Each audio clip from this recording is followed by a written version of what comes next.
What's up, everyone? Welcome back to the real world, and I am your host. Once again, we have the incredible Caroline the Divine with us. Hey guys. What's up, girl?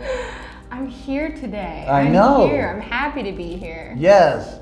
So, guys, today's topic is going to be fail forward, and we just want to give you guys some good tips and some recommendations on how to get past or get through different situations where you may be facing failure and you're wanting to use it towards or in your advantage to either better yourself or to realize that failure is also something that has a positive outcome from it. So Caroline, let's jump right into this topic. Let's do this. I got 4 questions for you, and I would like for you to answer these questions for our audience. Okay, so question number 1, how do you succeed after failure?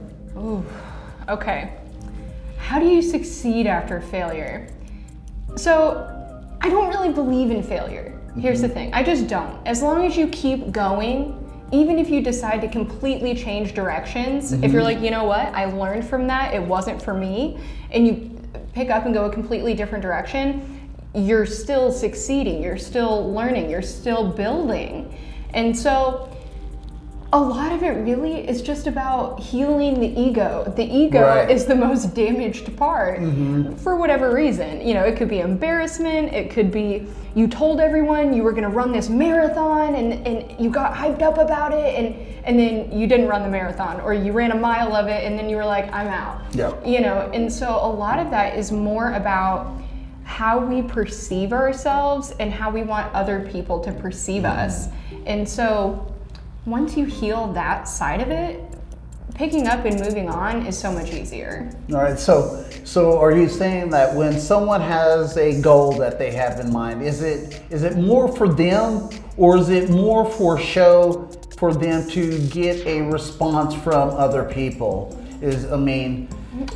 Okay, so right, I hear what you're saying. So I think really what it is, when we don't succeed, we have an internal dialogue, and it can look like a number of ways, but one of the things we can get caught up on in moving forward is judging ourselves for the failure. Right? Or fear of judgment from other people.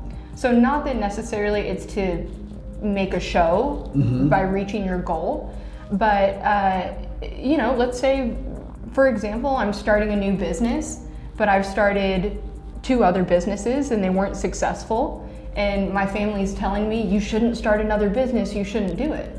But I start this other business and then let's say it's not successful either. Well, then all of a sudden it does kind of become a public forum of people giving their opinion on it. And so really that's when you have to come back to your own personal truth. You know, come back to what's true for you. Okay, no, you're not making this business for anybody else. Okay, if they have good feedback to give, take that into consideration. But, you know, stay true to your plan. Gotcha.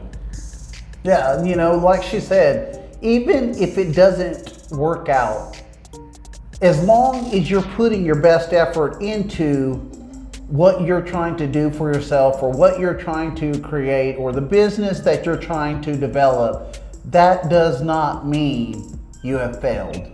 Failure means when you absolutely quit on that project, on that business, and you just did not see it through till the end. Anything you do, any goal you have for yourself, whether you get a reward at the end or not, see it through. That's what's most important, because I feel like when you actually see something through to the end, at least even if you didn't win something monetary, personally is still an achievement, is still a reward. So don't look at failure always as being bad, because it's not. Question number 2, what lessons can you learn from failure?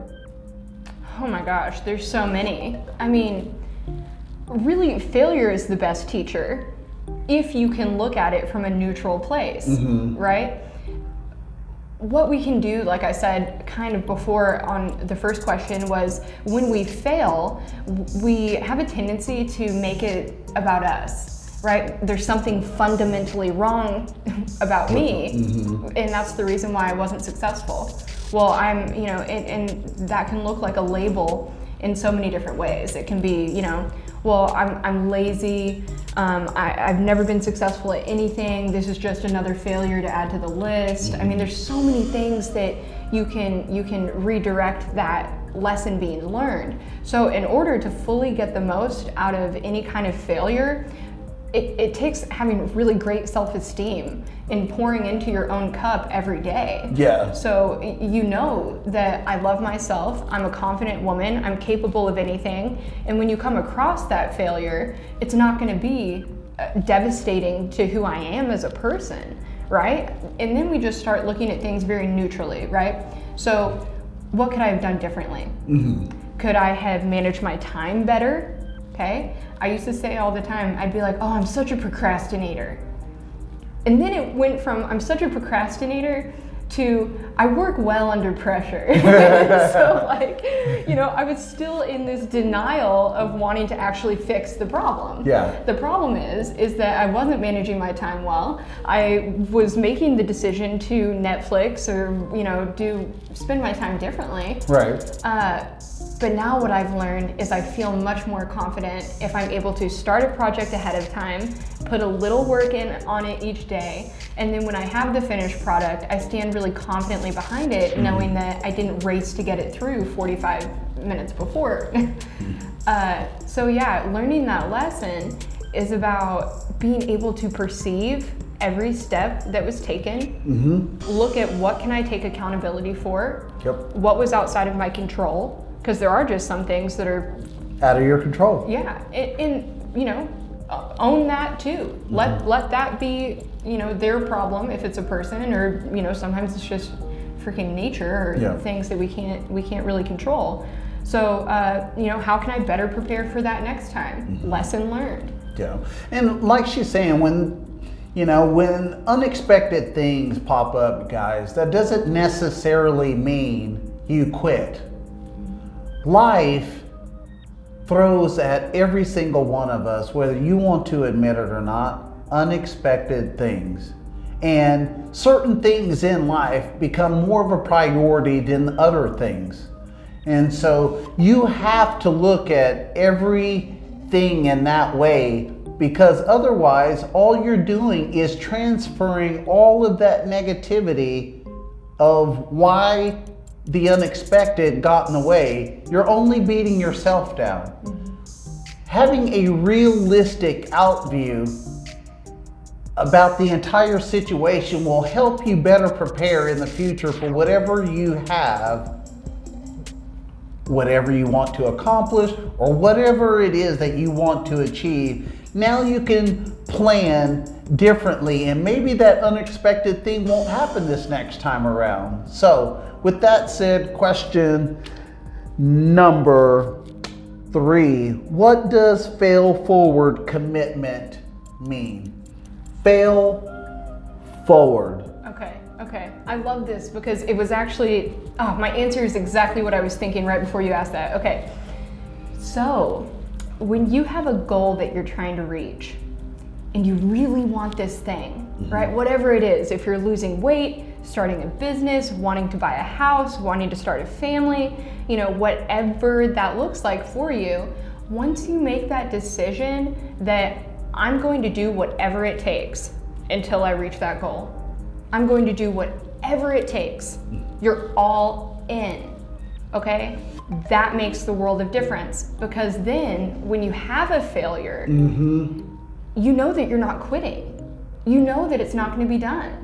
And so you're able to take that failure and it's like, okay, well, this is just another building block in creating this thing that I want in my life. Right. So I think that's really the attitude, if that of failing forward, right, is knowing that you're going to do anything possible to make your dream come true, to make your goal come true. And so then again, it's about having that positive mindset, those healthy tools. And, you're not alone in this. Use your resources. Ask for help from people. Okay, someone who's a great I'm thinking business terms because I run a business, so it's just naturally kind of my flow of thought.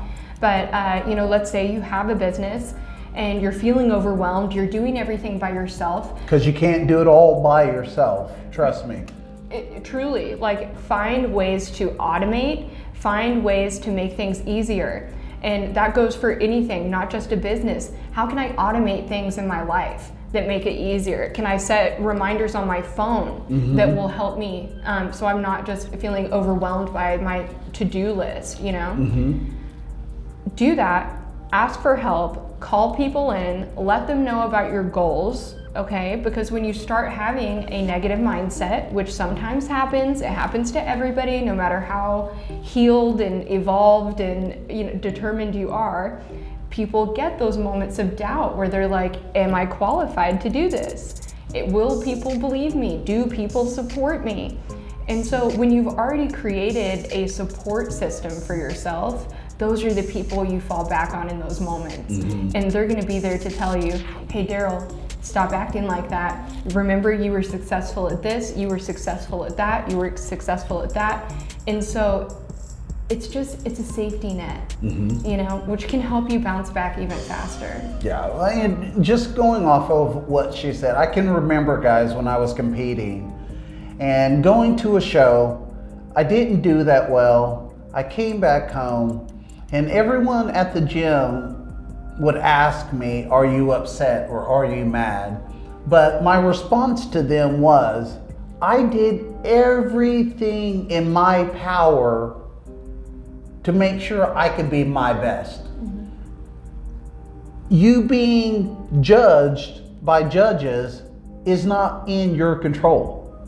You can only take care of the responsibilities you have and know that you didn't miss a day. You didn't miss a meal. You got up early every day to get that cardio in. As long as your checklist of responsibilities is checked off every single day without fail, you didn't fail. There are days that just aren't your day. The next time may be your day. So don't look at failure as such a bad thing, because it's not. As long as you are putting your best foot forward every single day, that's how you know that you're still winning. Question number 4, what lessons can you learn from failure? Well, just being better in general. What lessons can you learn from failure? Personally, the more you fail, the better you get at picking yourself back up and moving on. So the more that happens, it's just easier to move on. I used to get very distraught when I would have a failure. I would take it very personally and it would just eat at me, right? I didn't want to think about it. I didn't want to talk about it. It was just really serious. It would really get to that point where I was just so, I guess, mortified with myself. I would get really hard on myself about things. And a lot of the failures that I had were not failures at all. And I'm going to tie this back into another topic real quick. It's on par with this, but we have to let go of the perfectionism. I like that. Yes, because if we try to be perfect, you're going to find every little thing that's wrong with it. You're going to find every little detail to scrutinize, to judge yourself, and you're losing energy in the meantime. You're losing steam, right? Like you said, you're beating yourself down. Most definitely. And so really the goal is, once I started working on my perfectionism issue, and what I figured out what that was rooted in was not just wanting to be perfect and having high standards. It was actually being afraid of being judged. Right? If I'm not perfect, if I don't do things exactly like how they should be, what are people going to think of me? what are people going to think of my business? And so once I had to let that go, here's the thing, people don't really care. And if they do care, they need to get a life. People don't. Anyone who is doing things in their life and they're making moves in their life, right? They're a solid person. They're someone who you respect. You want to work with them, whatever it is. They're not going to give a shit. They're not paying that much detail to every little thing you do, okay? They want to see the greatness, the excellence, the confidence that you have, the demeanor that you have. That's so much more important than constantly being successful. And truth be told, I have met people who are like, they're like, I've never failed at anything.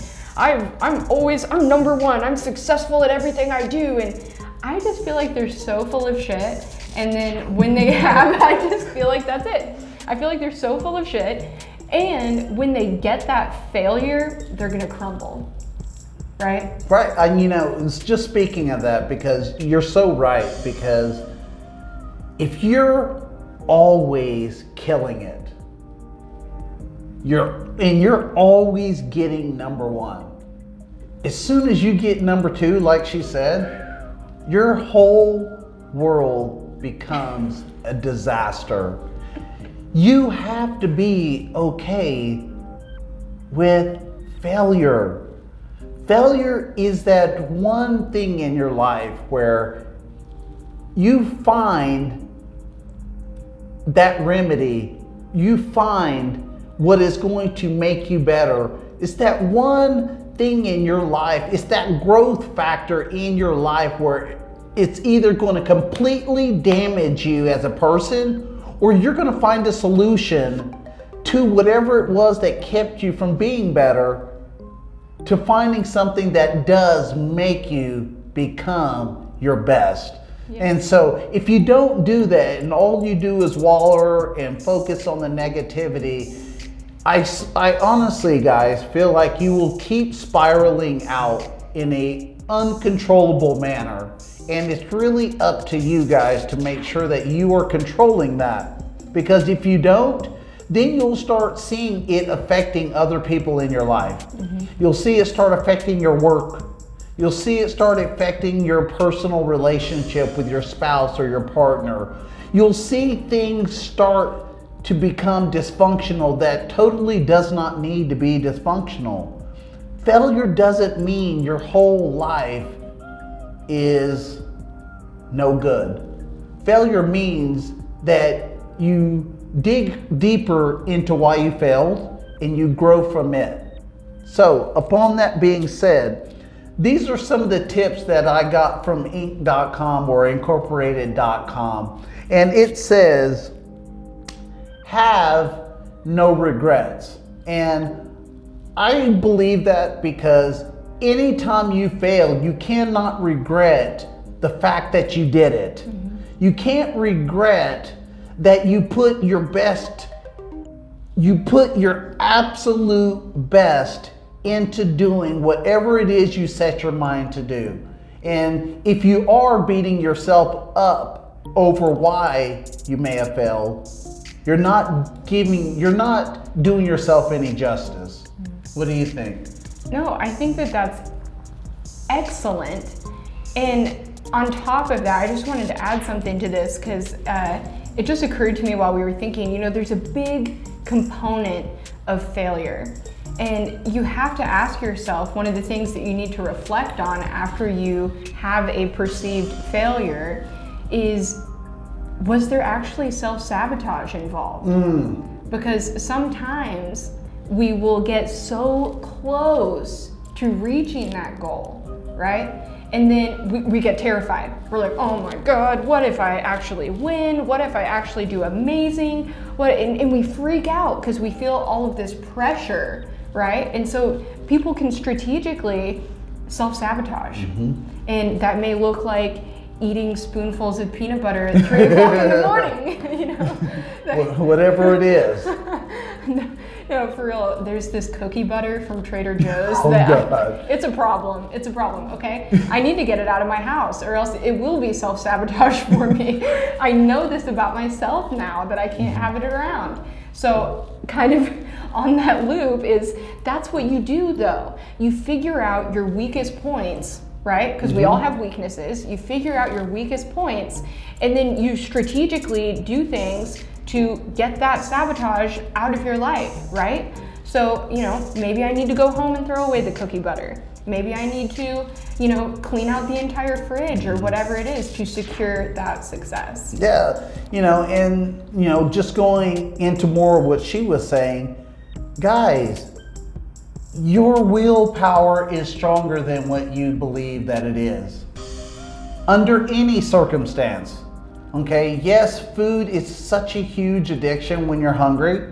Food controls a lot of different things on how your body works, how your body craves different things at certain times of the day. But no matter about all of that, you have 100% control of whether or not you are going to aid into your failure, or are you going to stop your failure from happening? And you know what you're doing or what you're not doing when it comes to you failing. Okay, so you have to be realistic and honest and transparent to yourself.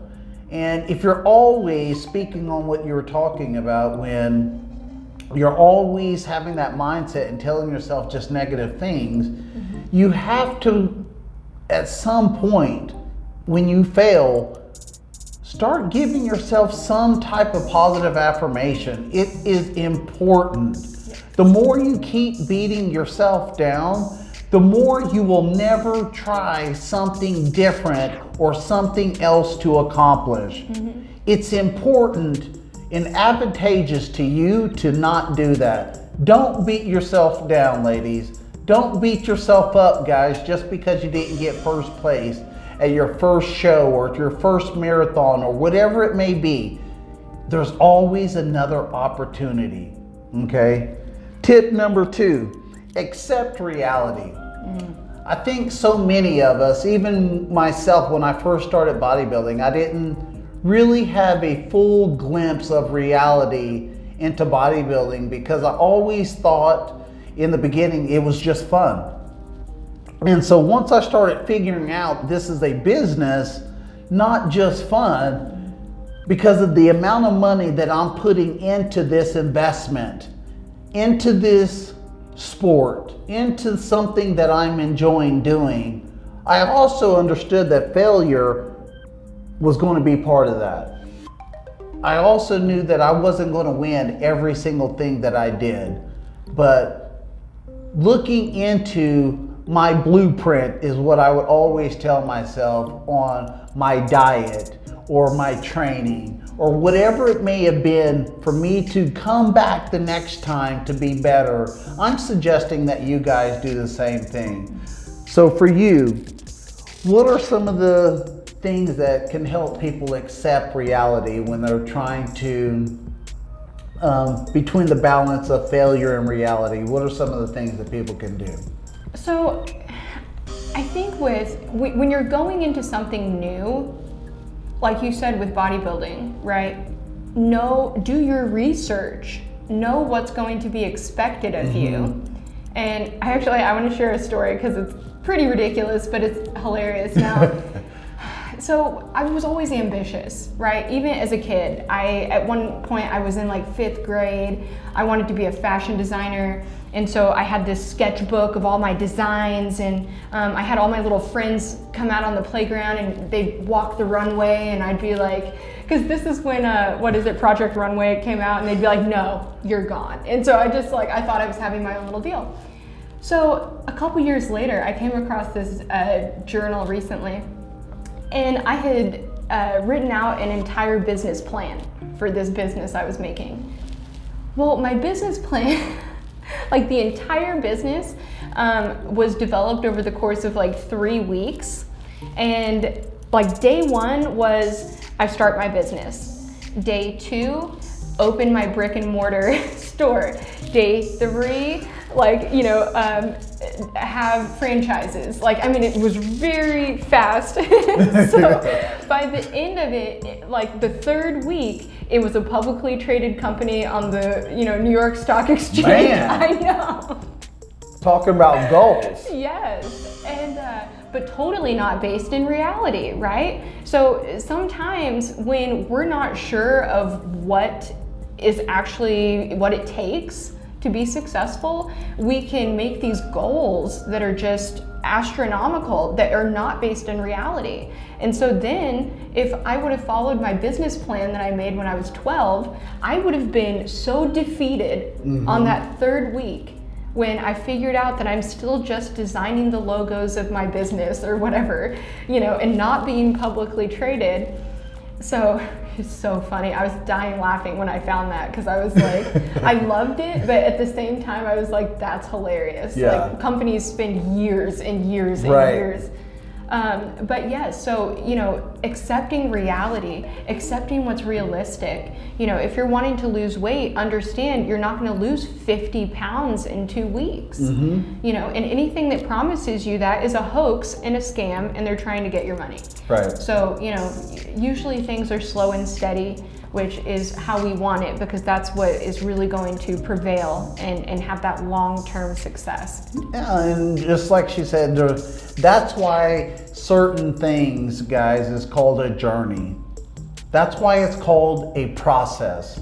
Anybody that's really successful in life, has gone through a journey of up and downs and up and downs until they get to that point where they make it. But they have to go through this rolling hill of ups and downs and failures and success, and then they make it. And I'm saying the same thing to you. If you are a first-time competitor, if you are someone who is just entering your weight loss journey, guys, be 100% committed. Whether you fail or not, whether you lose all the weight that you wanted to or not, stay committed to your plan. It is important for you, for the simple fact, because if you keep failing when you know that you need to be going forward, you will never ever try that one thing again. Okay? It's important that you always keep your goals in a reality state of mind, so you can know that, yes, this is my first show, but that doesn't necessarily mean I'm gonna win the entire show. Yes, this is my first time dieting. That doesn't mean I'm gonna lose 50 pounds in the first week. So have a realistic mindset whenever you're going and approaching any goals that you guys may have. The next question, don't be a victim, be strategic. Let's talk about that. That's a deep one. Yeah. Because honestly, so many of us, when we fail, the first thing that we want to become is a victim. Oh yes. So I can remember I did the same thing. I did my show, I got my ass kicked, and all of a sudden I got home and the first thing I did, it was the judge's fault. I was playing the victim. Then when I looked at the photos, and I had a realistic mindset when looking at the photos, because photos don't lie, guys. Then I saw I wasn't at my best. Right. The other person was. And I feel like so many people do that. What about you? I mean, that is the first place that we want to run to when we feel like our ego has been hurt, right? Our ego is the one that it's our outward appearance, right? And so our outward personality. And so when we get hurt like that, because failure can sting, okay?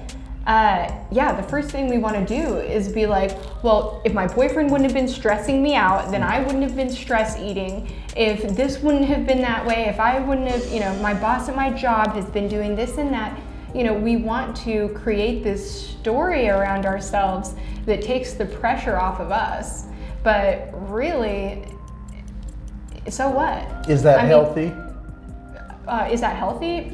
I mean, because so Not many people think that it's healthy doing that, but in reality, is it really healthy? Creating those stories and facades around yourself or around your thoughts that really may not be true? So here's the thing. It feels better, right? It feels better if you're just like, that wasn't me, that was their fault. They shouldn't have done that, and then I wouldn't have done what I did, or whatever, okay? It's easier. It feels better because you're not having to be fully accountable. But it's gonna get you terrible results.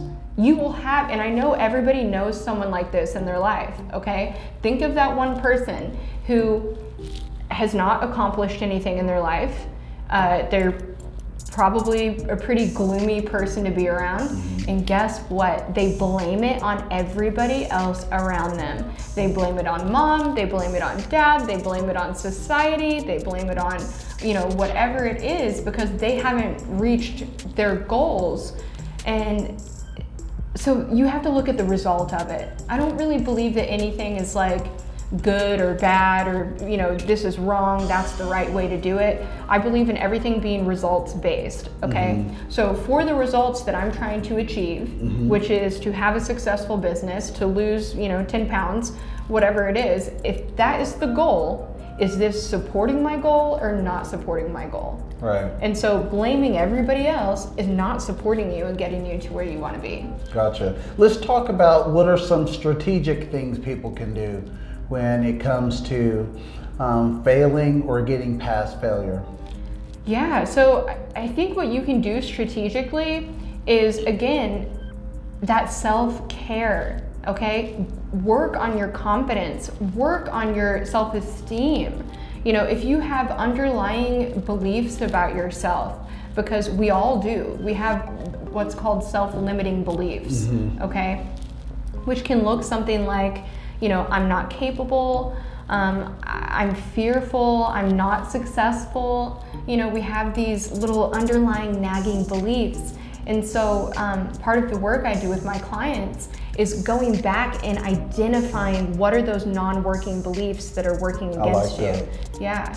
And so we pick them apart and we figure out, where did this come from?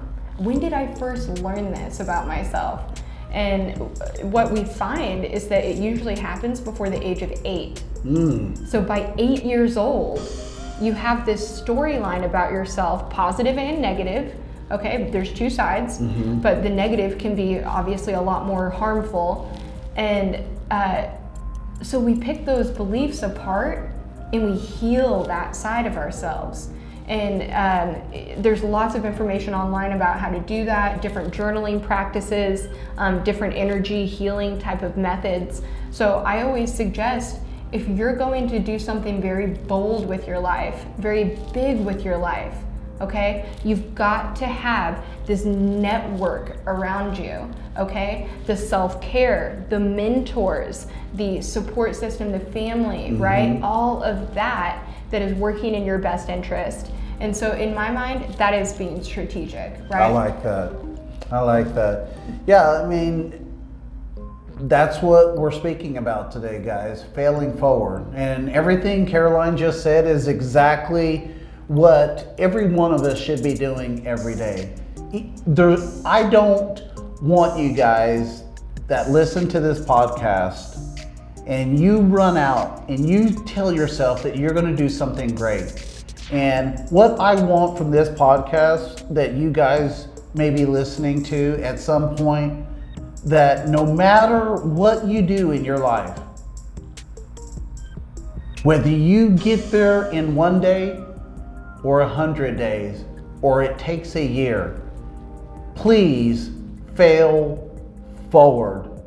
Don't get to a point in your life where you sit and you have one failure in your life and it keeps you from doing everything great that you want to do in your life. Okay? That makes no sense at all. Be the person that can fail and come back better. Be the person that can be knocked down and come back greater from every situation in your life, whether it's a relationship, whether it's business, whether it's your fitness goals, whether it's raising the best children that you have, whatever it may be, fail forward. This is where you will eventually succeed. You do not succeed from being stagnant or being complacent or always sitting in woe is me or that person's fault or whatever it may be. Every single one of us are 100% responsibility, for our own actions and how we press forward in life. Well, and like you said, everyone's journey is different, right? My journey to success is going to look totally different. And it's funny because I'm actually sitting here reflecting on a big failure I had. And I ran for class president in the 6th grade, and I got up there in front of the whole class, right? This was California, so there were huge school, okay? I got up there, and all my friends started doing stuff like this to me in the crowd while I lost my train of thought of what my speech was. Right. You know what I did? I panicked and I ran off the stage. I literally panicked. I ran off the stage. I went to the bathroom crying, and I was like so mortified. But the point is, now I publicly speak all the time, literally all the time. And so isn't that funny? And it's like, but it terrified me for a long time. I was like, I never want to do that again. That was horrible. You know, and seeing people's faces as I ran off the stage, as they're like, where's she going? But it's funny now. And that's the thing, is you can turn things that seem like a failure at one point that consumed your world and be able to just pick up and carry on and do the next right thing. And it's funny that she said that, because I firmly believe that anytime you fail at something or you run away from something at some other point in your life, it's going to come back around full circle. Yes. It's like God's testing you a second time until you get past it. That's right. And once you get past it, I swear it's like your confidence increases. Yes. And now, as she said, speaking in front of people all the time, it doesn't bother you at all. No, and I was meant to go through that for whatever reason, you know, because now even if I forget my speech, now I have tools that I know, right? Now I actually don't even write speeches. I just go up there in free flow because I know that that's more my style. Yeah. Right. So that's part of building that success, is figuring out these little things that work for you, right? So, guys, Caroline the Divine, where can they find you? Come find me on Instagram. I'm launching a new course on March 16th. Nice. This is a complete personal transformation course. You know, we were talking about those self-limiting beliefs earlier and being able to heal those. That's exactly what this course is about. It launches on March 16th. Find me on Instagram at caroline.the.divine. There you go, guys. This is Daryl Terrell with The Real World, and we're out.